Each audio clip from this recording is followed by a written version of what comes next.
pas avancer plus que Au ça. maximum. Ouais.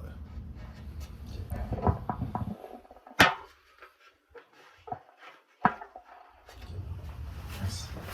Et donc, nous allons continuer un peu sur la lancée de l'enseignement que nous avons eu la dernière fois que j'étais ici. Donc, l'enseignement de ce matin va porter sur la piété. Merci. Amen. Merci. Le dernier enseignement que j'ai donné ici quand je suis venu, c'était sur pourquoi devons-nous demander.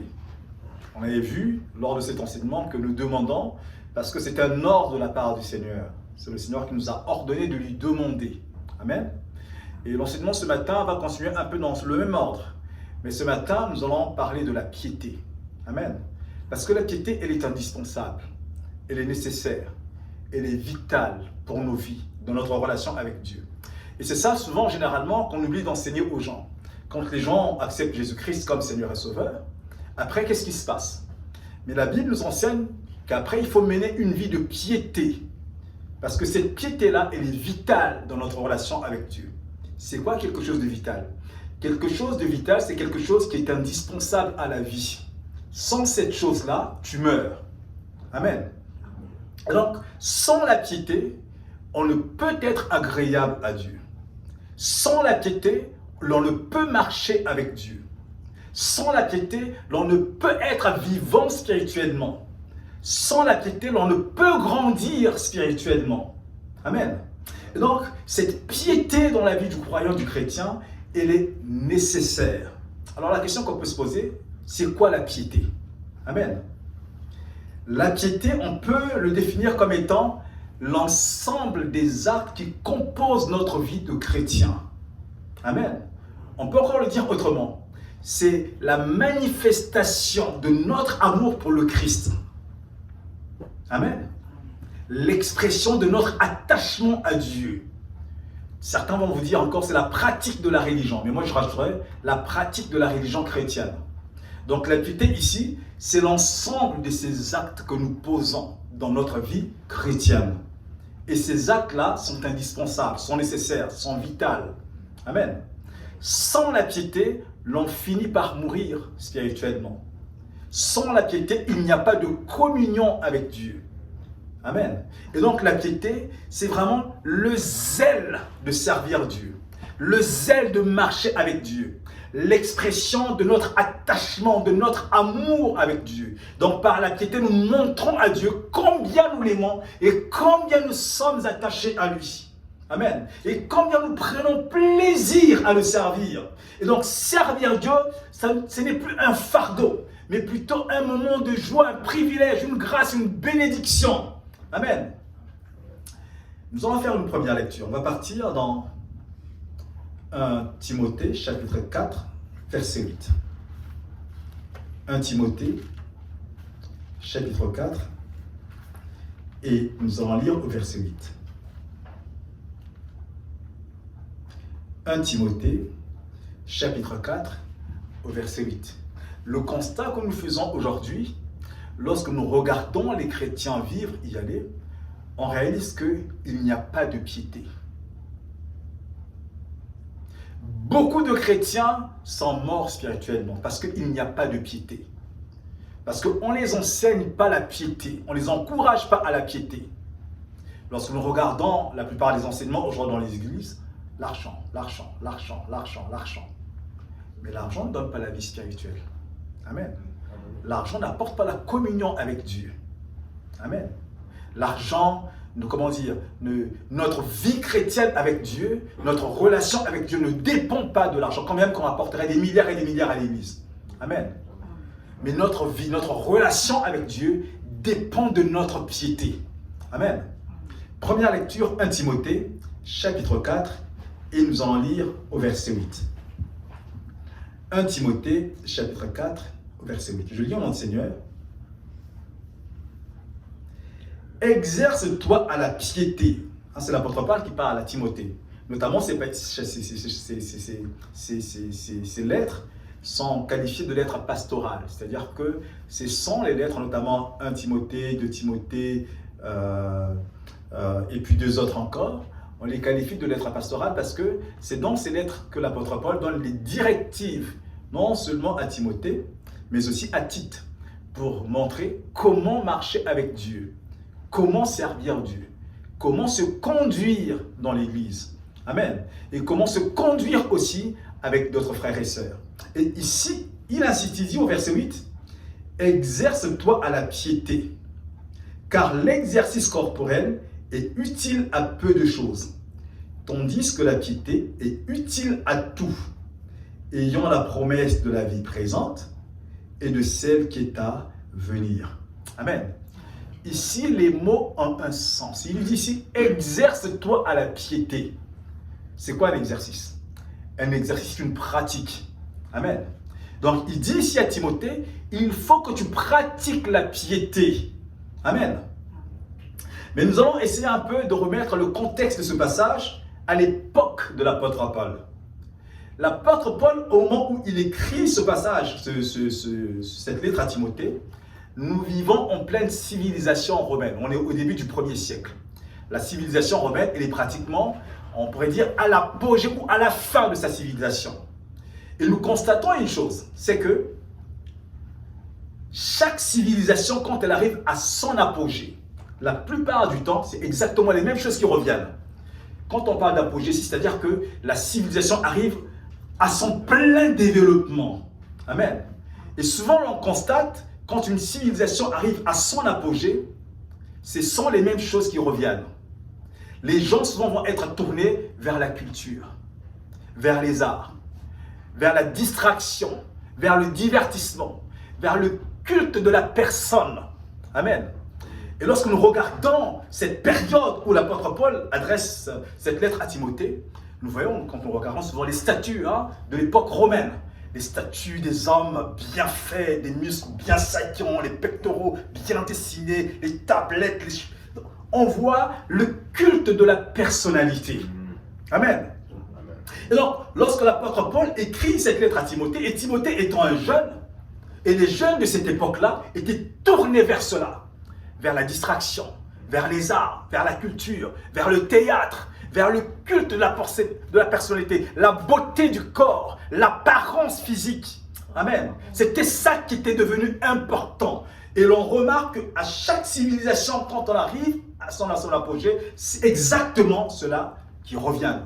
Lorsque nous regardons, nous, aujourd'hui, nous arrivons presque à l'apogée aussi de notre civilisation, 2000 ans après cela.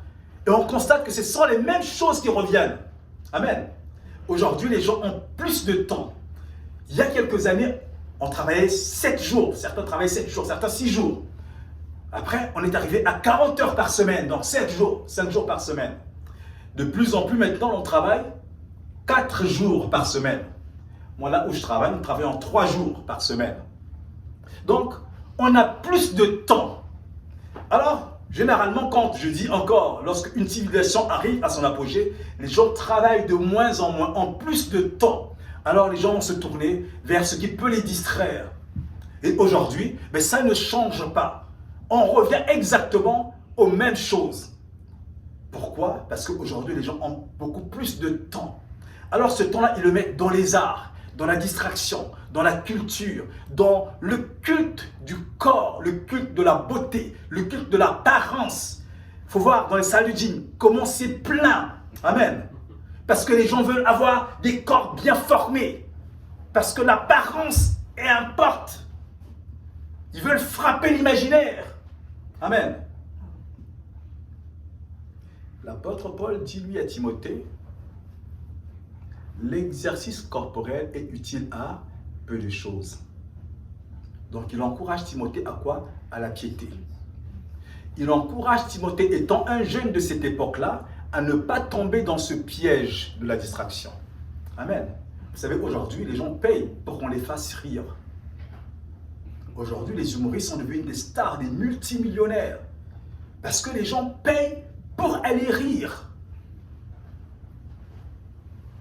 Et à cette époque aussi, c'était aussi exactement la même chose. D'ailleurs, aujourd'hui, lorsque nous regardons un peu dans les vestiges de l'époque romaine, il y a beaucoup de théâtres, beaucoup de stades, beaucoup d'amphithéâtres qui étaient consacrés au théâtre parce que les gens voulaient se distraire.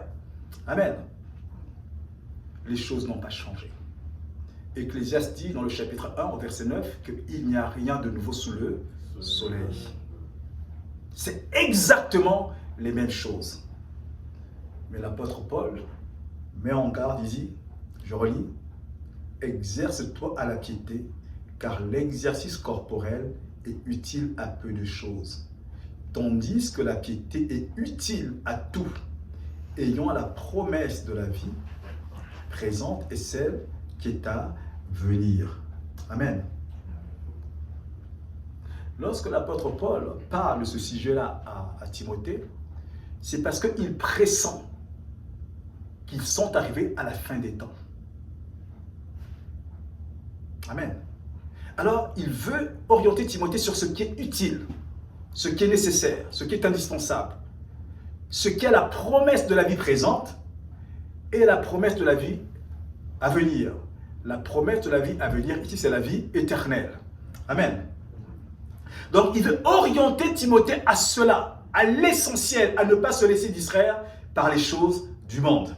Parce que nous arrivons dans les temps de la fin. L'apôtre Paul le dit déjà, à son époque, déjà, quand nous regardons ici dans 1 Timothée chapitre 4, le premier verset, il commence, il dit ceci.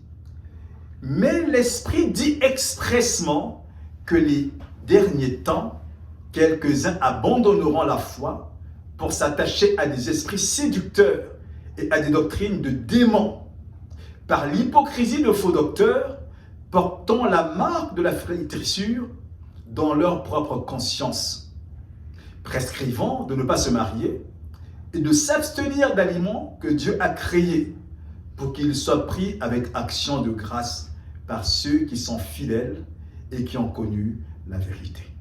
Amen. Donc on voit à cette époque-là déjà les fausses doctrines apparaître. Et les gens se donnant toutes sortes de faux docteurs. Lorsque nous regardons aujourd'hui, nous arrivons aussi à l'apogée de notre civilisation. C'est exactement les mêmes choses qui reviennent. Beaucoup de fausses doctrines. Aujourd'hui, beaucoup de gens se sont donné des gourous qu'ils suivent. Beaucoup de gens en ont des coachs. Comme si on a besoin d'un coach pour notre vie. Pour les coacher, pour les conduire. Donc on voit, c'est exactement les mêmes choses qui reviennent. Rien de nouveau sous le soleil, dit Ecclésiaste. Amen. Et donc, ici, l'apôtre Paul dit de faire extrêmement attention. Parce qu'aujourd'hui, nous regardons, nous constatons qu'il y a une prolifération de fausses doctrines. Une prolifération de faux enseignements. Dans certains enseignements, comme la parole le dit ici, on interdit les gens de se marier. On interdit les gens de ne pas manger ci, de ne pas manger cela. Mais pourtant, la Bible se dit ceci, manger de tout ce qui se vend au marché. Donc le chrétien, en tant que tel, il n'a pas d'interdit alimentaire. Amen. L'essentiel, c'est d'abord de rendre grâce, parce que la Bible dit ici que Dieu a tout sanctifié par sa parole. Et la Bible dit encore que Dieu n'a rien créé de mauvais. Tout ce que Dieu a créé est bon.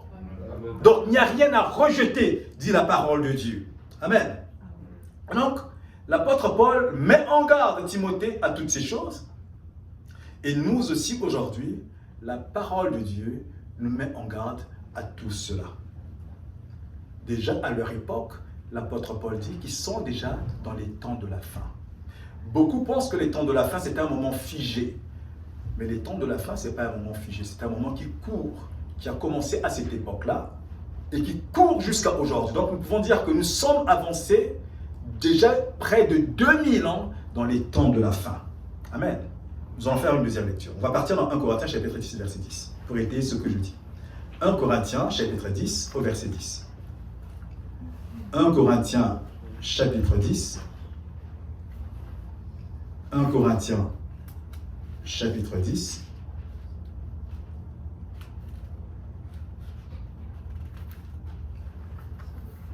« 1 Corinthiens chapitre 10.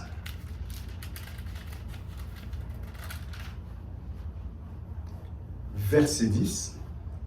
Et nous allons lire du verset 10 jusqu'au verset 12. Je lis mon Seigneur.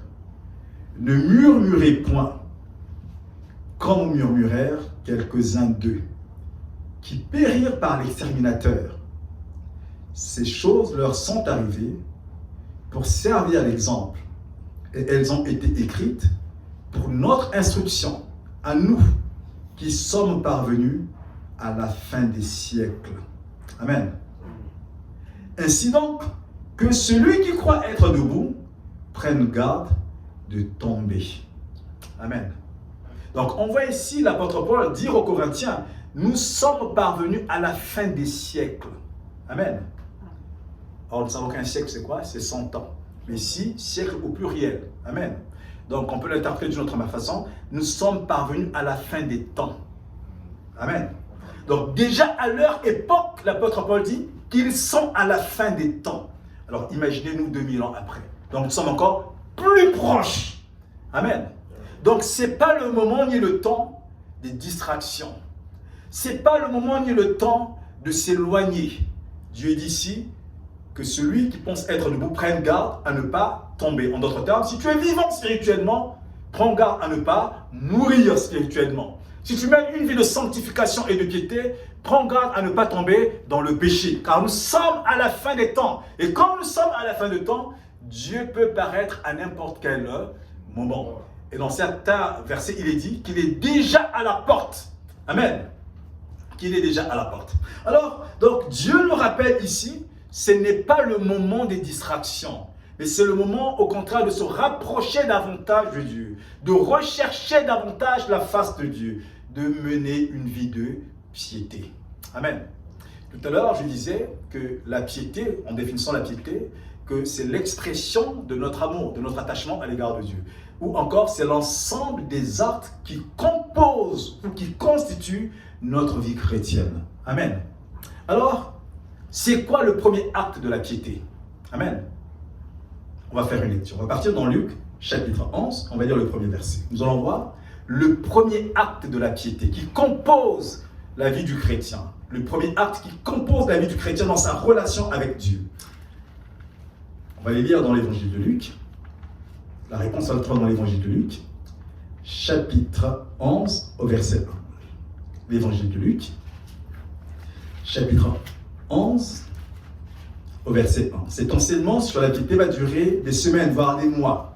Et probablement, on peut passer toute une année sur cet enseignement, parce qu'il y a beaucoup de choses à voir dans la piété. Donc, première réponse, le premier acte de la piété, la réponse, on va la trouver dans l'évangile de Luc, chapitre 11, et nous allons lire au premier verset. L'évangile de Luc, chapitre 11, premier verset. Je lis au nom du Seigneur. Jésus priait un jour en un certain lieu.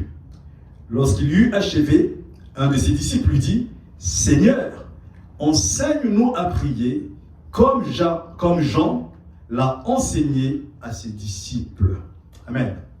Donc le premier acte de la piété, c'est quoi? C'est la prière. Prier Dieu. Invoquer Dieu. Parce que la prière nous met en communion avec Dieu. Et c'est Dieu qui a dit, invoque-moi et je te répondrai. Et donc Dieu nous invite à devenir vivants spirituellement. Dieu nous invite à lui parler. Dieu nous invite à être en communion avec lui. Dieu nous invite à lui manifester notre ferveur. Dieu nous invite à lui dire ce que nous vivons, les émotions, nos vies, au quotidien, à lui parler. Amen. Pourquoi Dieu nous invite à lui parler? Parce que Dieu aime ta voix. Parce que Dieu aime quand tu lui parles. Parce que Dieu prend plaisir quand tu lui parles. Amen. Parce que c'est un signe pour Dieu que tu es bel et bien vivant. Amen. D'ailleurs, vous et moi, quand nous sommes à la maison, si nous avons un enfant, on n'entend pas parler, on va s'inquiéter où est-ce qu'il est passé. Amen. Qu'est-ce qu'il fait? Parce qu'on veut savoir qu'est-ce qu'il fait. Amen. Alors, c'est ce que Dieu veut aussi. Une relation avec lui. Dans l'intimité. Être constamment avec lui. Dieu t'invite à lui parler. Amen. L'enseignement, comme nous avons vu la dernière fois, il parlait encore de là. Dieu nous demandait de lui demander. Amen. Et ce matin, Dieu nous rappelle que le premier acte de la piété, c'est la prière. Parler à Dieu. Amen. Et lorsque nous regardons les églises, beaucoup de gens parlent à Dieu. Amen. Parfois, quand on regarde dans les vidéos, on voit les gens en train de parler à Dieu.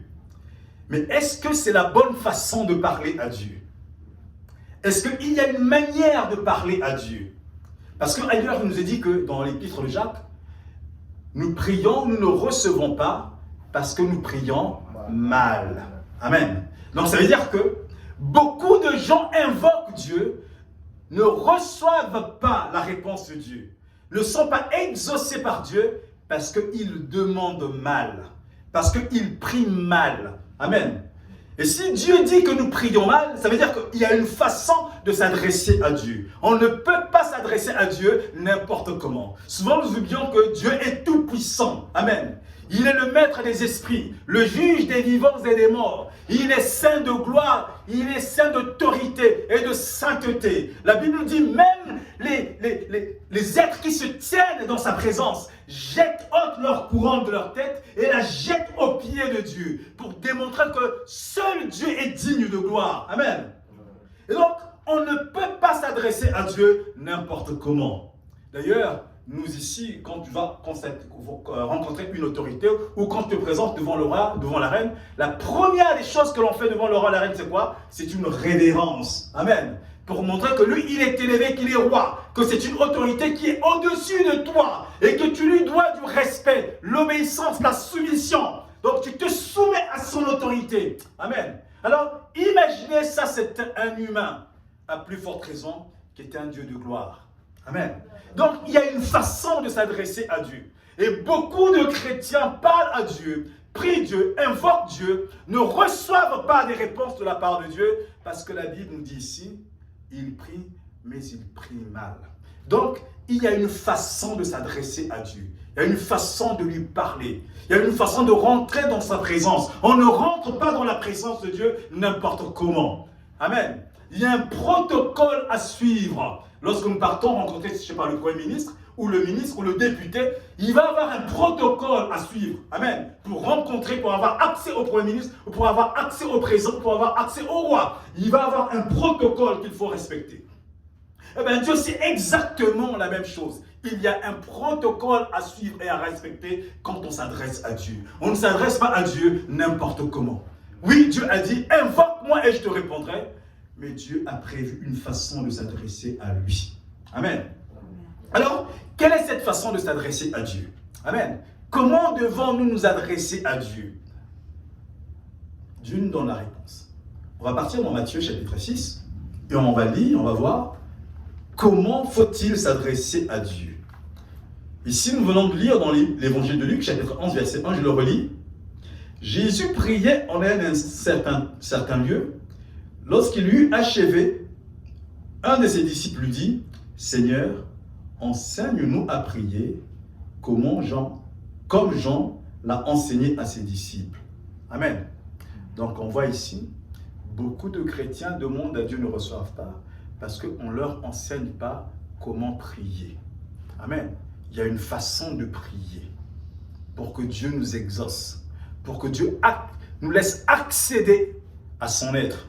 Je ne dirai pas à sa personne parce que Dieu n'est pas une personne. Pour accepter ou agréer notre prière et nous exaucer. Amen. Donc on voit ici les disciples demander au Seigneur, apprends-nous à prier comme Jean l'a enseigné à ses disciples. Alors, nous allons voir la réponse du Seigneur. On va partir dans Matthieu. Pourquoi Matthieu? Parce que dans Matthieu, c'est un peu plus détaillé. Matthieu chapitre 6. Et nous allons voir comment s'adresser à Dieu. Matthieu chapitre 6.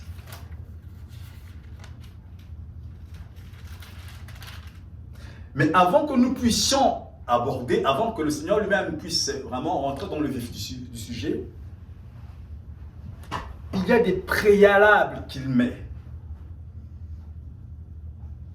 Avant de montrer comment s'adresser à Dieu. Il met au départ des préalables. Alors, quels sont ces préalables? Matthieu chapitre 6.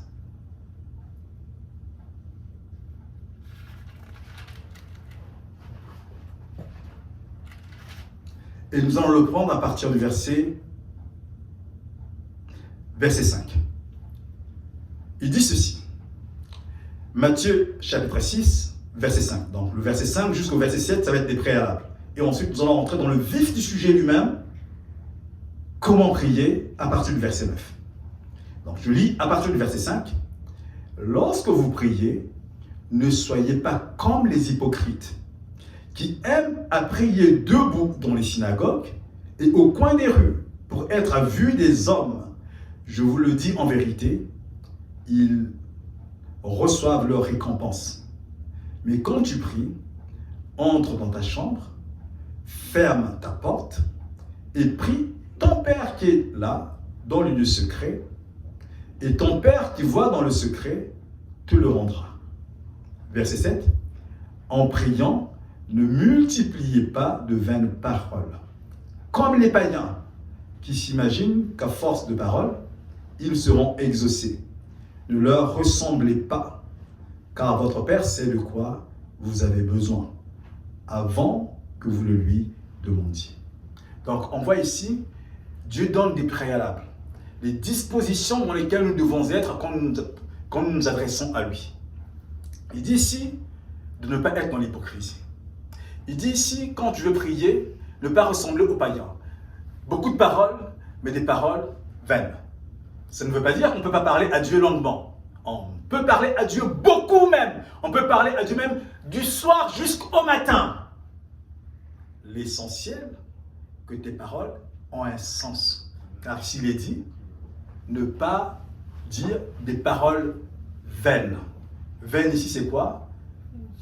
Inutile, sans importance, de la vanité. Et quand les paroles commencent à avoir sans importance, ça veut dire qu'il y a de l'orgueil derrière. Amen. Donc Dieu dit ici, tu peux lui parler du matin jusqu'au soir, en autant que les paroles que tu lui adresses ont un sens. Amen. Donc il nous dit ce à ne pas faire dans une prière. Ne pas prier pour des paroles qui n'ont pas de sens. Amen. Ne pas ressembler aux païens. Ne pas être dans l'hypocrisie. Amen. Et donc, lui adresser des paroles qui ont bien un sens. Amen. On va encore lire Matthieu 5, 44. On va voir encore autre chose qu'il ne faut pas mettre dans la prière. Matthieu 5, verset 44. Matthieu 5, verset 44. Matthieu 5, verset 44. Mais moi je vous dis, là c'est le Seigneur qui parle, il dit, aimez vos ennemis, bénissez ceux qui vous maudissent, faites du bien à ceux qui vous haïssent, et priez pour ceux qui vous maltraitent et qui vous persécutent. Amen. Aujourd'hui, quand on entend les chrétiens prier, on entend beaucoup de prières d'imprécation. Ah Seigneur, je veux que tu détruises mon ennemi. Je veux que tu l'assailles, qu'il perde son travail, qu'il devienne pauvre. On proclame toutes sortes de malédictions contre l'ennemi. On lui souhaite même le mal, on lui souhaite la mort. Amen. Mais Dieu dit, c'est des prières d'imprécation, on n'a pas le droit de le faire. Pour nos ennemis, Dieu dit, aimez vos ennemis. Priez pour vos ennemis. Il dit, bénissez, ne maudissez pas. Amen. Donc, on n'a pas à maudire nos ennemis. C'est des prières d'imprécation auxquelles Dieu ne prend pas plaisir. Et à de telles prières, Dieu ne peut pas répondre. Parce que de telles prières sont l'expression d'un manque d'amour. Or, Dieu dit, aime ton prochain comme toi-même. Et de ton ennemi, il a dit, aime ton ennemi. Prie pour lui. Amen. Ne le maudis pas, mais intercède Dieu. Amen. Et donc, en réalité, nous, en tant que chrétiens, la Bible dit, si ça ne dépendait que de nous, nous devons être en paix avec tous. Mais si quelqu'un, quelque part, se considère ton ennemi, tu n'as pas à le maudire. Tu n'as pas à lui souhaiter le mal. Tu n'as pas à prier pour son malheur. Amen. Parce qu'en réalité, il est sous la gouvernance et la dominance de l'ennemi. La Bible dit que tout ce qui est bon vient de Dieu et tout ce qui est mauvais vient du diable. Donc, quand il y a quelqu'un quelque part qui commence à te haïr, à te souhaiter du mal, ça veut dire que cet homme-là ou cette personne-là est sous l'emprise du démon. Donc, si tu pries pour lui, tu n'as pas à prier pour son malheur, mais tu as prié pour que Dieu lui délivre du démon. Le démon qui le manipule, qui se sert de lui comme un instrument pour te faire du tort. Amen.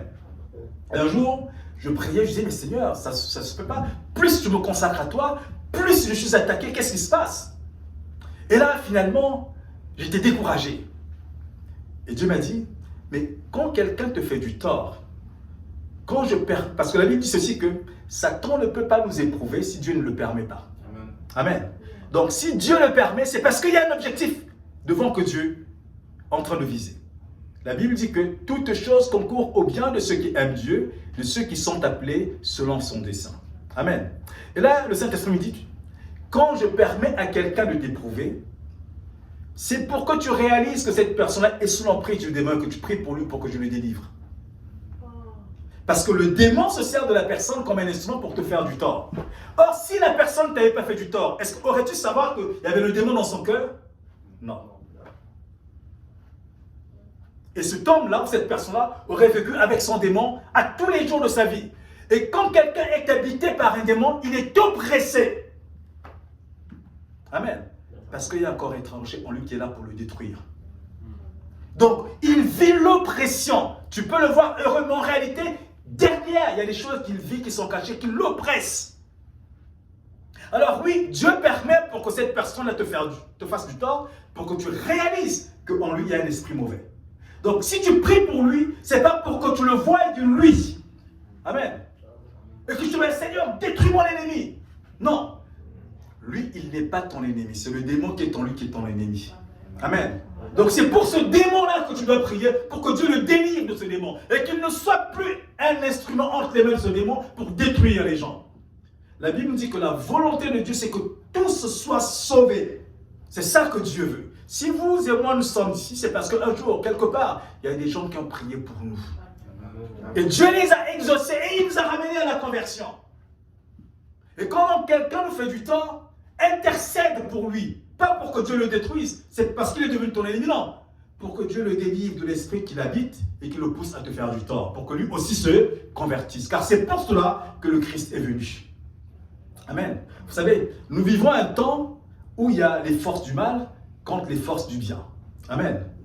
Nous vivons un temps, quand nous lisons la parole de Dieu, beaucoup de verbes sont des verbes de combat. Amen. L'armure, le bouclier. On voit ici les éléments que compose l'armure d'un combattant. C'est pour dire que nous vivons des temps qui sont difficiles. Nous vivons des temps où il y a deux armées qui combattent, dans le visible comme dans l'invisible. Amen. L'armée de Dieu et l'armée des démons. Amen. Le combat n'est pas seulement dans les lieux célestes, mais il est aussi sur la terre. L'armée de Dieu, quand Dieu le permettra, nous verrons cet enseignement, l'armée de Dieu et l'armée des démons. L'armée, elle est spirituelle, mais elle est aussi physique. Elle est invisible, mais elle est aussi visible. Et vous et moi qui sommes des chrétiens, nous sommes la partie visible de l'armée de Dieu. Et Dieu nous utilise comme des combattants pour combattre. Amen. Et lorsque nous prions pour ceux qui sont des païens, nous sommes en combat contre les esprits méchants dans les lieux célestes. Amen. Qui veulent détruire les humains. Pourquoi veulent-ils détruire les humains? Parce qu'ils veulent se venger de Dieu, parce que Dieu les a chassés du ciel. Apocalypse chapitre 12. Amen. Et Dieu dit, nous, enfants de Dieu, convertis, nous faisons partir de l'armée de Dieu. Nous sommes la partie visible de l'armée de Dieu. Amen. Et Dieu nous utilise pour combattre. Amen. Et donc, nous ne devons pas nous décourager quand nous sommes assaillis par toutes sortes d'attaques de l'ennemi. C'est le combat. Amen. Parce que Satan, lui, veut te décourager. Il veut t'éloigner, il veut te pousser à la rébellion contre Dieu. Mais il faut que tu combattes et que tu persévères et que tu tiennes, que tu demeures fidèle à ton Seigneur. Amen. Et une des armes de ce combat, c'est la prière. Amen.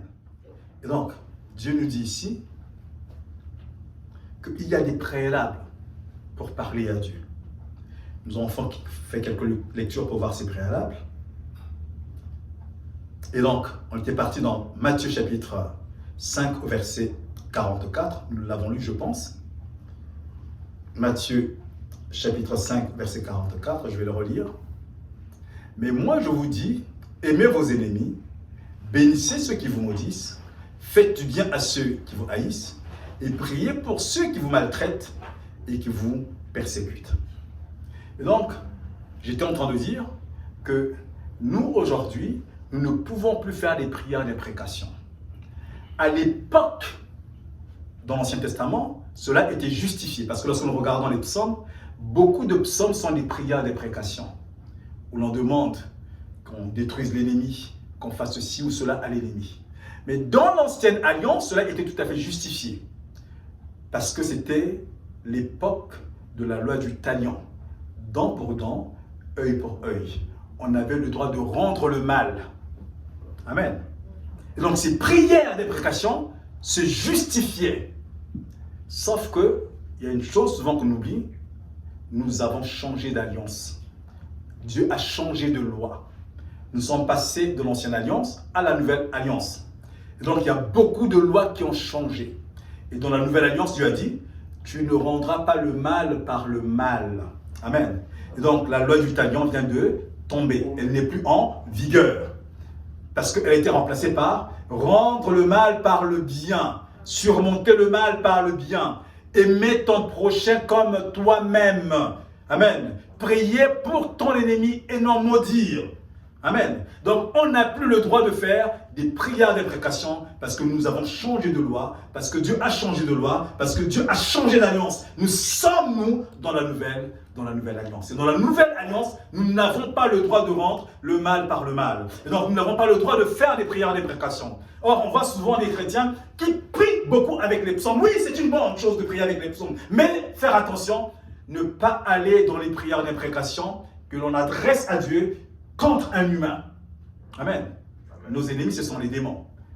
Nous avons à combattre contre les esprits méchants dans les lieux célestes. Donc les démons, ceux qui sont rebellés contre Dieu, les anges déchus que Dieu a chassés du ciel, c'est ceux-là que nous combattons. Pas les humains, créés à l'image de Dieu. Amen. Et donc, nous n'avons pas à rendre le mal par le mal. Alors, nous revenons dans Matthieu chapitre 6. Donc Dieu nous dit, dans nos prières, pas de prière d'imprécation. Ne pas rendre le mal par le mal. Et quand nous prions, rentrons dans notre chambre, dans ce lieu secret, Dieu qui est là, sait ce que tu vas demander. Il va entendre. Mais est-ce que nous devons absolument être dans notre chambre pour prier? Non. Dieu veut simplement dire par là que notre prière doit être intime. Nous devons être dans un moment d'intimité avec Dieu. Tu peux en train de marcher, tu es en train de prier. Amen. Mais dans le fond de ton cœur. Les gens peuvent être autour de toi, ils te voient, ils te regardent, mais ils ne s'en rendent pas compte qu'au fond de ton cœur, dans l'intimité de ton cœur, tu es en train de parler à Dieu. La prière, c'est une chose qui te concerne toi avec ton Dieu. C'est une relation personnelle entre le croyant et son Dieu, entre le chrétien et Jésus-Christ. Amen. C'est ça que Dieu veut dire. Dieu veut nous dire que notre prière, elle doit être faite dans l'intimité avec Dieu. Amen. Tu peux être dans un bus, hein, tu entoures des gens, mais tu es en train d'intercéder au fond du cœur, dans l'intimité de ton cœur. Amen.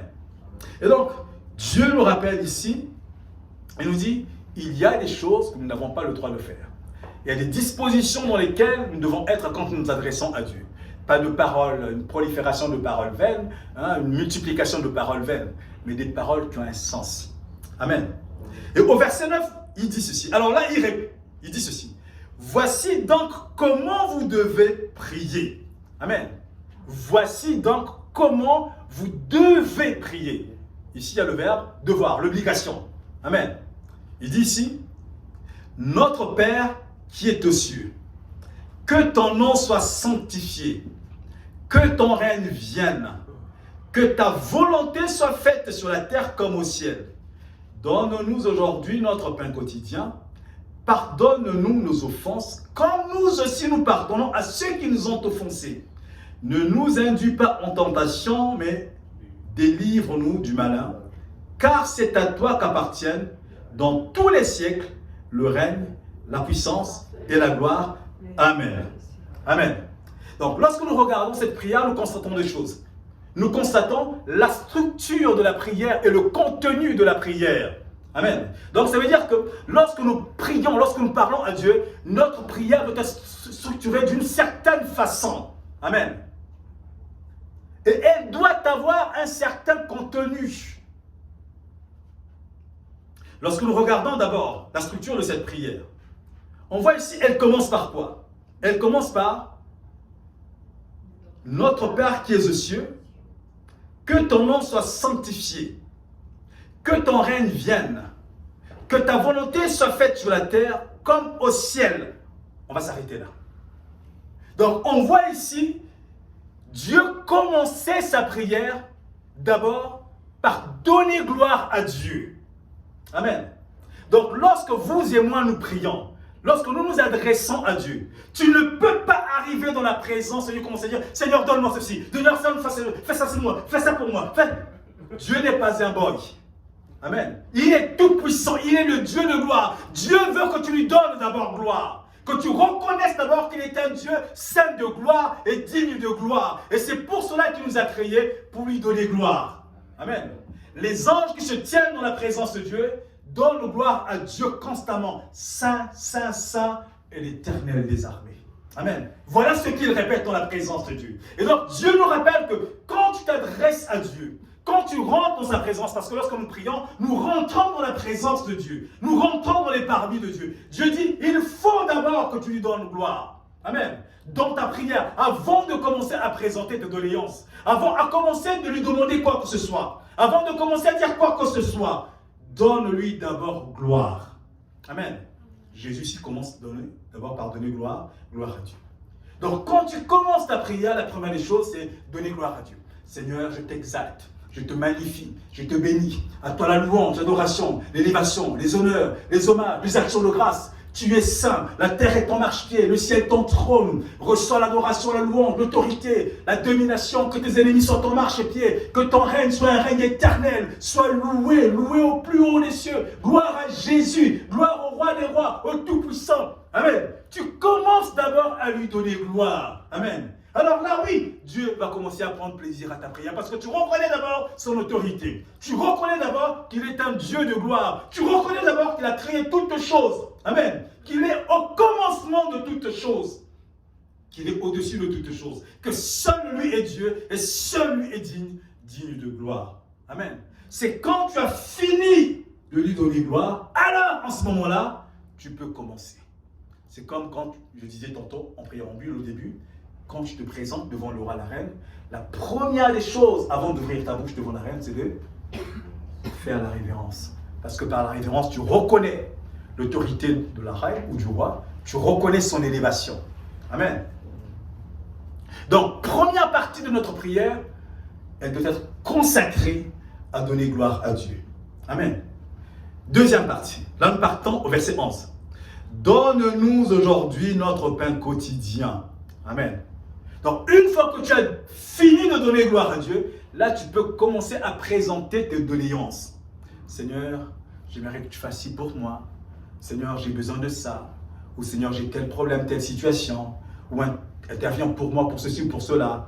Ou si tu étais là pour intercéder pour quelqu'un, Seigneur, je veux que tu aides telle personne qui vit telle situation. Là, tu commences à dérouler tes doléances, tes demandes. Amen. Tu commences à les présenter. Verset 12, quand tu as fini de présenter tes doléances, donc, pardonne-nous nos offenses, comme nous aussi, nous pardonnons à ceux qui nous ont offensés. Amen. Souvent, beaucoup de chrétiens, quand ils demandent, ils oublient que nous sommes des pécheurs. Amen. Même quand nous sommes baptisés, nous continuons quand même à demeurer des pécheurs. Et je rappelle que nous sommes sauvés par grâce. Amen. Le salut, c'est véritablement une grâce.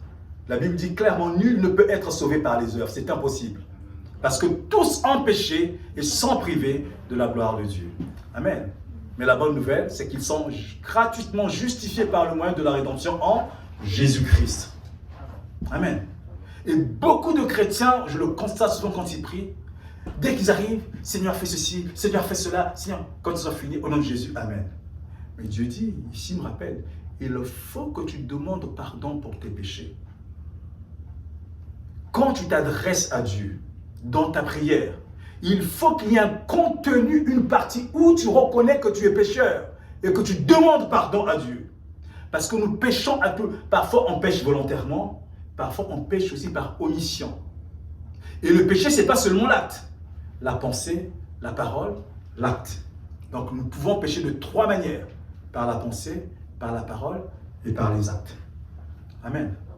Donc Dieu dit, quand tu t'adresses à Dieu, n'oublie pas de demander pardon pour tes péchés. Ta prière doit contenir une portion où tu t'adresses à Dieu pour demander pardon pour tes péchés. Donc, une portion de repentance.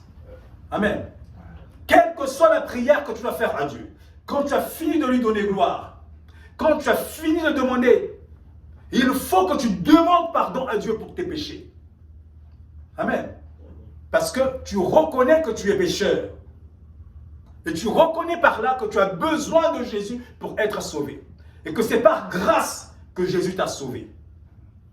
Amen. Or, beaucoup de chrétiens prient Dieu sans pour autant reconnaître qu'ils sont des pécheurs. Vous savez, même invoquer Dieu, c'est une grâce. Amen. C'est un privilège que d'invoquer Dieu. Et nous avons ce privilège d'invoquer le vrai Dieu. Amen. Beaucoup invoquent des faux dieux. Dieu nous a fait cette grâce d'invoquer le vrai Dieu, le Dieu véritable, le Dieu authentique, qui a créé toutes choses. Il y a aussi certains qui l'invoquent, mais qui ne savent pas comment s'adresser à lui, qui se sentent complètement égarés, mais qui reconnaissent l'Éternel comme étant Dieu. Mais Dieu a dit, le salut n'est donné qu'au nom de Jésus. Nul ne vient au Père que par Jésus-Christ. Tu peux reconnaître l'Éternel comme Dieu, mais si tu n'as pas Jésus dans ta vie, tu ne l'as pas accepté, reconnu comme Seigneur et Sauveur, et que tu n'as pas été baptisé au nom de Jésus, tu ne peux être sauvé. Tu as beau parler à l'Éternel, ce n'est que vanité. D'ailleurs, Dieu ne t'écoute pas. Parce que Dieu dit, il faut passer par son Fils. On ne vient au Père que par le Fils. Donc, on s'adresse à Dieu au nom de Jésus. Amen. Donc, quand nous invoquons, si tu parles à l'Éternel, l'Éternel fait ceci, l'Éternel fait cela, au nom de Jésus. Amen. Or, on voit des gens invoquer l'Éternel, parler dans la prière à l'Éternel du début jusqu'à la fin, sans pour autant passer par Jésus-Christ. Dieu n'y prend pas plaisir. Parce que lui, il a dit, il faut passer par son Fils. Et il dit, pourquoi il dit qu'il faut passer par son Fils? Dieu veut que l'on passe par son Fils, parce qu'il veut que l'on reconnaisse le Fils comme étant Dieu, et qu'on l'honore comme on l'honore lui. Amen. D'où la nécessité de passer par lui. Donc si tu t'adresses à l'Éternel sans passer par Jésus-Christ, c'est nul et sans effet.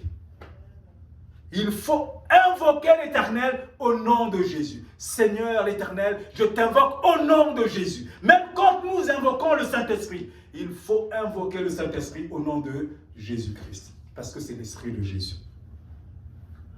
Amen. Et donc Dieu nous dit ici, quand tu as fini de demander dans ta prière, n'oublie pas de demander pardon pour tes péchés. Mais quand tu as demandé pardon pour tes péchés, Dieu il rappelle, il faut aussi que tu pardonnes à ceux qui t'ont offensé. Parce que ici il est dit, pardonne-nous, au verset 12, pardonne-nous nos offenses, comme nous aussi, nous pardonnons à ceux qui nous ont offensés. Et Dieu, il dit, il explique pourquoi il faut demander, il faut pardonner aux autres. Verset 14, il dit, si vous pardonnez aux hommes leurs offenses, votre Père Céleste vous pardonnera aussi. Amen. Donc, on voit ici, Dieu lie les deux. Vous savez, la Bible dit que Dieu est un Dieu de paix. Amen. Il veut que nous soyons aussi des enfants de paix. Et Dieu nous oblige à faire la paix aux autres, à pardonner aux autres, à ne pas ruminer dans notre cœur les torts que les autres nous ont faits. Quand on se met à ruminer les torts que les autres nous ont faits, ça nous ferme les portes. Et pour nous obliger à pardonner, Dieu dit, si vous pardonnez, Dieu aussi nous pardonnera. Ça veut dire que si tu ne pardonnes pas, Dieu aussi ne te pardonnera pas. Tu as beau demander, Seigneur, pardonne-moi, pardonne-moi. Mais si toi, tu ne pardonnes pas aux autres, Dieu aussi ne te pardonnera pas. Commence à pardonner aux autres. Alors là, quand tu vas demander à Dieu, Dieu va te pardonner. D'ailleurs, il y a un passage, je pense, dans l'évangile de Matthieu qui dit, quand tu as une offrande à apporter à Dieu, quand en chemin tu te rappelles que tu as un différend avec quelqu'un, dépose là ton offrande. Elle va d'abord te réconcilier avec celui avec qui tu as un différend. Et ensuite, tu viendras prendre ton offrande, tu l'apporteras à Dieu et Dieu l'agréera. Amen. Donc Dieu veut que nous soyons en paix avec tous. Parce que lui, il est un Dieu de paix. Il veut que ses enfants soient aussi des enfants de paix. Et donc Dieu dit ici, nous devons pardonner comme nous aussi, comme nous devons pardonner aux autres. Amen. Maintenant, si je dis à Dieu, pardonne-moi mes offenses comme je pardonne aux autres et que tu n'as pas pardonné, qu'est-ce que tu es en train de faire? Tu es en train de mentir. Alors Dieu dit, tu ne mentiras pas. Verset 13, on continue. Ne nous induis pas en tentation, mais délivre-nous du malin. On va d'abord s'arrêter là. Donc Dieu, il nous dit, quand tu as demandé ce que tu as voulu demander à Dieu, n'oublie pas aussi de demander à Dieu de te préserver de l'ennemi. Amen. Parce que l'ennemi, son but, c'est quoi? C'est nous détruire. L'ennemi, constamment et sans cesse, il est après nous. Surtout quand on a accepté Jésus-Christ comme Seigneur et Sauveur. Autant Dieu commet un ange à nos côtés pour nous garder, autant aussi le démon commet un démon à nos côtés dans un seul but, de détruire. Donc le malin court après toi. Alors il va mettre devant toi toutes sortes de tentations, toutes sortes de choses. Parfois on se met à vivre des tentations, des envies qui ne sont pas justifiées. Amen. Et quand tu sais que cette chose-là est une tentation pour toi, vous savez, quand Dieu dit, nous demandons à Dieu, parce que nous sommes confrontés à des esprits qui sont puissants. Les démons sont des êtres qui sont puissants. Nous-mêmes, sans l'apport, sans l'assistance de Christ, nous ne pouvons pas combattre contre les démons. C'est impossible, tu n'auras jamais la victoire. Déjà, même les anges de Dieu ont du mal à combattre contre les démons. Quand nous partons dans le livre de Daniel, au chapitre, je pense, chapitre 12, si j'ai bonne mémoire, c'est l'ange de Dieu qui dit ceci. L'ange l'a envoyé pour une mission auprès d'un roi. Amen. Mais en chemin, il a été confronté à un démon. Et le combat était tellement difficile, la Bible nous dit qu'il a été obligé de faire appel au chef de l'armée de Dieu. Donc à qui? À l'archange Michel.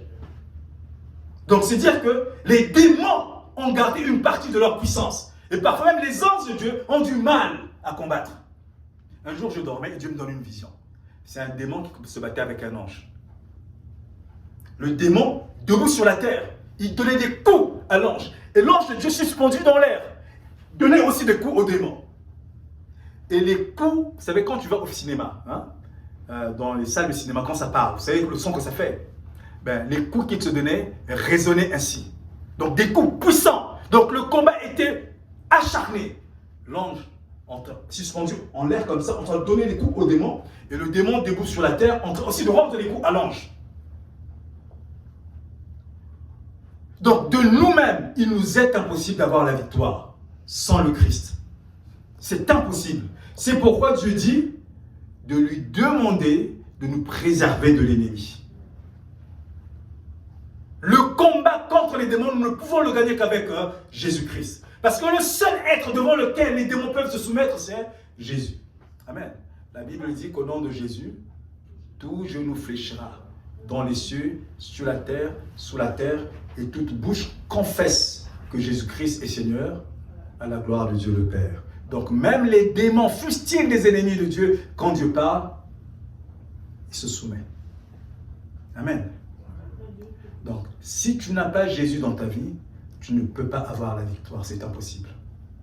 Quelqu'un m'avait posé la question, mais Seigneur, mais finalement, nous on voit des gens qui partent consulter des chamans, des marabouts ou des féticheurs, et le féticheur fait quelque chose, le chaman fait quelque chose, ou le franc-maçon fait quelque chose, et puis on voit la chose arriver, on est délivré. Il avait raison. Ça arrive. Alors, moi j'ai posé la question, Seigneur, mais Seigneur, oui, ça arrive, mais qu'est-ce qui se passe? Et là, le Saint-Esprit m'a répondu. Il m'a dit, en réalité, ils donnent l'illusion qu'ils sont délivrés, mais ils ne sont pas délivrés. Si tu es parti voir pour que Dieu te délivre, parce que, je ne sais pas moi, tu avais... que tu trouves du travail, parce que tu étais au chômage, parce qu'il y a des gens qui partent consulter les marabouts pour trouver du travail, pour qu'ils aient de la chance. Mais en réalité, Dieu me dit, le démon du chômage qui était là, il sort. Mais il y a un autre démon qui va remplacer. Amen. Donc, si tu étais dans une captivité de chômage parce que tu ne trouvais pas du travail, ou à chaque fois quand tu as du travail, tu le perds, ce démon-là, il sort. Mais il y a un autre démon qui remplace. Donc cette captivité-là va être remplacée par une autre captivité. En bout de ligne, tu n'es pas délivré. On t'a donné l'illusion d'être délivré. Parce que tu as trouvé du travail. Oui, tu as trouvé du travail, mais il y a une autre captivité qui va apparaître. Le seul qui peut délivrer, c'est Jésus-Christ. Il n'y en a pas un autre. Il n'y en a pas un autre. Alors, nous revenons au verset 13, on va terminer par là. Ne nous induis pas en tentation, mais délivre-nous du malin. Car c'est à toi qu'appartiennent dans tous les siècles le règne, la puissance et la gloire. Amen. Amen veut dire ainsi soit-il. Que ce soit comme j'ai demandé. Amen. Alors, quand nous regardons cette prière, qu'est-ce que l'on constate? On constate la structure. La structure, c'est quoi? Dieu nous dit ici, quand tu commences une prière, tu commences d'abord par donner gloire à Dieu. Amen. Quand tu as fini de donner gloire à Dieu, tu demandes. Amen. Tu présentes tes doléances, tes demandes. Quand tu as fini de demander, tu demandes pardon pour tes péchés. Et tu clôtures la prière comme tu l'as commencé en donnant encore gloire à Dieu. Amen. Donc, on commence par donner gloire à Dieu et on conclut la prière aussi en donnant gloire à Dieu. Amen. C'est comme ça que Dieu veut que la prière soit. Et dans ta prière, Dieu dit, il ne faut pas que tu oublies de donner gloire à Dieu, le contenu de la prière. Amen. Et il ne faut pas non plus que tu oublies de demander pardon pour tes péchés. Il ne faut pas que tu oublies de pardonner aux autres. Amen. Tu peux demander ce que tu veux, mais ces éléments, ces trois, doivent être là-dedans. Donner gloire à Dieu, pardonner pour les péchés, pardonner aux autres. Amen. Répète-moi une deuxième fois. Donc, Dieu dit ceci, quand nous nous adressons à Dieu, notre prière, elle doit être structurée de la manière suivante. On commence par donner gloire à Dieu. C'est le début de la prière, c'est la première partie. Pardon. Quand on a fini la première partie, la deuxième partie, on va commencer à demander. Dieu fait ceci pour moi, Dieu fait cela pour moi, ou Dieu agit pour tel frère ou telle sœur. Ça, c'est la deuxième partie. Gloire, demander pardon. Oui, et la troisième partie, demander pardon. Et enfin, la quatrième partie, on termine, on donne encore gloire à Dieu, comme on a commencé la prière. C'est ainsi que Dieu veut que nous puissions nous adresser à lui. Quand on s'adresse à Dieu, quand on parle à Dieu, quand on rentre dans la présence de Dieu, quand on invoque Dieu, il y a une procédure à respecter, il y a un protocole à respecter, il y a une forme que la prière doit avoir, une manière dont la prière doit être structurée. Amen. Amen. C'est ça que Dieu veut, c'est ainsi qu'il veut que nous puissions nous adresser à lui. Et Dieu nous dit, beaucoup de prières ne sont pas exaucées parce qu'elles ne respectent pas cette mouture, cette structure de prière. Amen. Amen. Et quand nous prions de cette façon-là, oui, Dieu va prendre plaisir à notre prière. Oui, Dieu va accéder à notre prière. Oui, Dieu va nous répondre. Amen. Amen. Alors, quelqu'un m'avait dit, mais combien de fois devons-nous prier par jour? Certains ont prié 3 fois le matin, le midi et le soir. Mais Dieu, lui, qu'est-ce qu'il dit? En tout temps. Quand nous partons dans 1 Thessaloniciens, chapitre 5, verset 17, nous dit, priez sans cesse. Donc, constamment, Dieu veut t'entendre prier. Amen. Constamment, Dieu veut entendre ta prière. Amen. Vous savez, Dieu est un Père. La Bible dit qu'il est Père, Père céleste. Quand il n'entend pas ta voix parmi toutes ces voix qui lui parviennent, Dieu est attristé. Pourquoi tu ne lui parles plus? Pourquoi il n'entend plus ta voix? Il est attristé. Amen. Il est attristé. Moi, quand j'étais jeune, et à l'époque, je pense que j'étais au début de l'université. Et puis finalement, je m'étais éloigné de Dieu. Et puis un jour, je revenais à la maison, et c'est ma grand-mère qui me dit, mais elle m'appelle, elle me dit, Luther, ces derniers temps, quand je prie, je ne vois plus ta lumière. Pourquoi? Ah, j'avais compris. Parce que je m'étais éloigné de Dieu. Elle était attristée parce que quand elle priait, elle ne voyait plus la lumière. Quand elle priait, elle la voyait, ça veut dire que spirituellement, ça allait bien. Là, elle ne la voyait plus, ça veut dire que spirituellement, ça n'allait plus. Et nous, en tant qu'enfants de Dieu, nous portons véritablement une lumière. Amen. La lumière, elle est réelle. Amen. Et elle était attristée. Alors imaginez, ça c'est une grand-mère humaine qui s'attriste parce qu'elle ne voit pas elle ne voit plus la lumière spirituelle de son petit-fils. Maintenant, imaginez Dieu lui-même, la tristesse qui peut lui habiter quand il t'entend pas le parler. quand il ne voit plus ta lumière, quand tu es loin de lui, quand tu as rompu tout contact et toute liaison, toute relation avec lui. La tristesse qui peut habiter le cœur de Dieu. Dieu veut que tu lui parles. Amen. Il veut entendre ta voix. Il aime ta voix. Quand Jésus dit qu'il nous aime, c'est une réalité. Vous imaginez? Il nous a aimés jusqu'à, je dirais moi, l'amour de la croix. Jusqu'à la mort de la croix. Son amour pour nous l'a conduit à la mort de la croix. C'est dire un amour fort. Un amour fort. Donc quand Dieu n'entend plus ta voix, Dieu est attristé. Il veut que tu lui en parles, que tu lui parles régulièrement. Parce que quand il t'entend parler, il est dans la joie. Amen. Amen. En conclusion, nous avons dit ceci, que le premier acte de la piété, c'est la prière. Mais on ne peut pas parler à Dieu n'importe comment. Il y a une façon de s'adresser à Dieu. Et nous avons vu que dans notre prière, il y a des choses que nous n'avons pas le droit de faire. Amen. Et quand on a fini de faire la prière, j'ai oublié de dire, au nom de Jésus-Christ, Amen. Amen. Parce que nous nous adressons à Dieu et nous parlons à Dieu au nom de Jésus. C'est Jésus qui nous donne accès à Dieu. Et Jésus a dit, celui qui m'a vu a vu le Père. Parce que les deux sont un seul. Amen. Et donc nous avons vu qu'il y a des choses que nous ne devons pas faire, des dispositions dans lesquelles nous devons être quand on s'adresse à Dieu. On doit être dans une forme d'intimité dans notre prière et ne pas être dans l'hypocrisie, ne pas, adresser à Dieu de paroles vaines. Et notre prière doit commencer par donner gloire à Dieu, ensuite demander pardon pour les péchés et clôturer la prière en donnant gloire à Dieu et la terminer au nom de Jésus-Christ. Amen. Et donc en conclusion, Dieu voulait dire que Dieu veut que nous puissions lui parler, mais il y a une façon de lui parler pour que Dieu accepte ou Dieu exauce nos prières. Amen. Amen. Nous allons prier. Donc, cet enseignement sur la piété, ça c'est le premier acte de la piété que nous avons vu. Nous allons voir d'autres actes sur la piété. Amen. Et cet enseignement probablement va durer des mois et des mois, puisque je viens ici seulement une fois par mois. Et ça montre quoi? Ça montre une chose. C'est que lorsque nous prions mal, nous commettons un péché. Donc vous voyez un peu, on s'adresse à Dieu en péchant. Alors que notre prière est censée être un moment de communion avec Dieu. Parce que c'est quoi le péché? C'est la transgression de la loi. Or, dans le passage, nous avons un verset qui dit « Voici comment vous devez prier ». Donc, ça veut dire que si tu pries de façon contraire et non conforme à ce que Dieu veut, tu es dans la désobéissance. Or, la désobéissance, c'est quoi? C'est un péché. Donc, vous voyez pourquoi Dieu rejette beaucoup de prières et beaucoup de prières qu'il n'agrée pas, parce que ces prières-là sont dans le péché. Elles ne sont pas conformes, elles sont dans la désobéissance. Elles sont contraires à la volonté de Dieu. Et je termine par là. Dieu dit, mon peuple périt faute de connaissance. Amen. Prions. Dieu Tout-Puissant, nous te bénissons, nous élevons ton nom.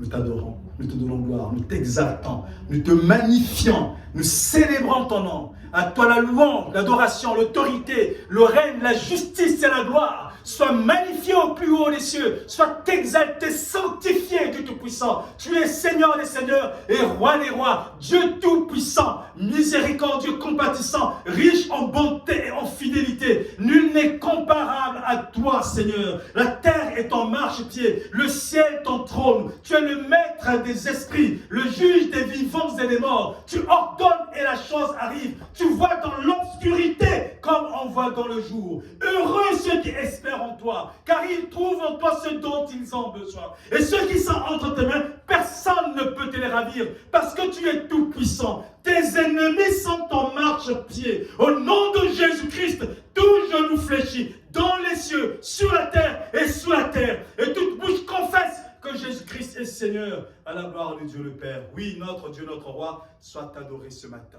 Sois élevé. Louange, honneur, gloire, force, autorité, magnificence, domination, règne, justice et richesse à à toi seul, car seul toi est digne de gloire. Seigneur, bénis-nous, sanctifie ton Église. Merci pour cet enseignement. Permets, Père de gloire, que cet enseignement transforme nos façons de prier. Permets que cet enseignement du Tout-Puissant ait un impact, Seigneur Jésus, dans nos prières avec toi. Seigneur, afin que nos prières, Seigneur Jésus, Seigneur, te parviennent et puissent trouver un exaucement auprès de toi, Seigneur. Du Tout-Puissant, que cet enseignement ne soit pas vain, mais qu'il porte ses fruits. Sanctifie-nous par ta parole, car ta parole est la vérité. Dieu de gloire, je te supplie aussi de nous pardonner pour nos fautes, nos péchés, nos iniquités, nos abominations, nos manquements, ce que nous avons fait, qui t'a offensé dans nos pensées, dans nos paroles, dans nos actes. J'implore ton pardon. J'implore ton pardon pour les péchés collectifs comme pour les péchés individuels. J'implore ton pardon, je te supplie de ne pas nous priver de ta présence, ton Esprit Saint, Père de gloire. Oui, ne nous prive pas, je te supplie, Seigneur, de cette communion avec toi, Seigneur. Aie pitié de nous, aie pitié de cette assemblée. Pardonne les péchés des uns et des autres présents en ce lieu, Seigneur. Sanctifie-nous, purifie-nous, délivre-nous de toute captivité, que nous sortions d'ici, Père de gloire, vraiment inondés de ton onction, avec un zèle nouveau, Père de gloire. Oui, avec un zèle nouveau. Merci infiniment pour le privilège que tu nous as accordé, Seigneur, de recevoir ton enseignement. Reçois l'adoration, la louange, l'honneur et la gloire. Sois élevé au plus haut des cieux, maintenant et à jamais. Au nom de Jésus-Christ. Amen. Merci.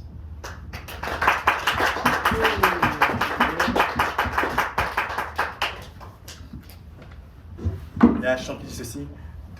Debout, sainte cohorte, soldats du roi des rois, tenez d'une main forte l'étendard de la croix. Voilà. Debout, sainte cohorte, tenez l'étendard de la croix. Amen. Au sentier de la gloire, Jésus-Christ nous conduit. Amen. Que Dieu vous bénisse. Amen.